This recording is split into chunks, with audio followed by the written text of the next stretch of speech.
Hi my soulmates, today I will be introducing how to use a button sewing foot. This presser foot that I'm holding can be used to sew most kind of buttons with a sewing machine.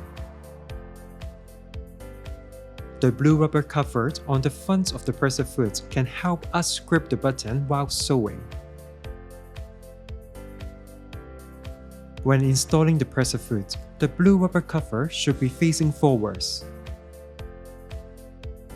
First, we should drop down the feed dogs on our machine so that when we sew, the button does not move around. If your machine does not have that setting, you can reduce the stitch length to 0 to achieve the same result.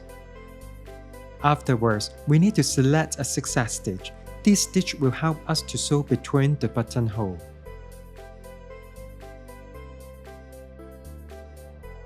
When starting, secure the button in the center of the button sewing foot.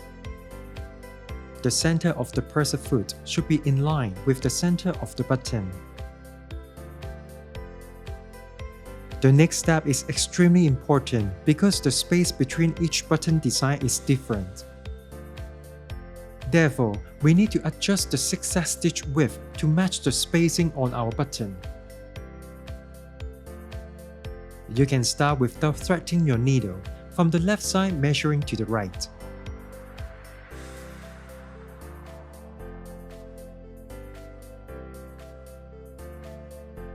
Once the width is correct, we can start stitching our button.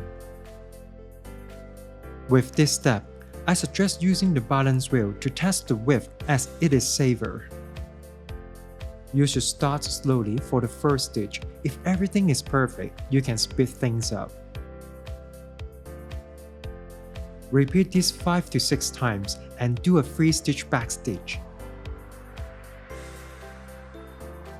Afterwards, move your needle to the front buttonholes and continue the same steps as before. Once you are done, remember to do a 3-stitch backstitch.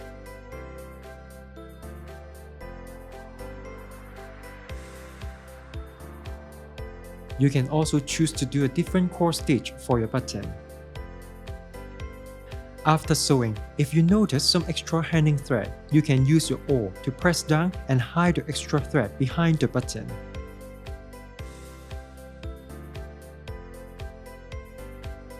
Finally, I would like to demonstrate other use of the button sewing foot. In our daily wear, we can use it to sew other accessories as well.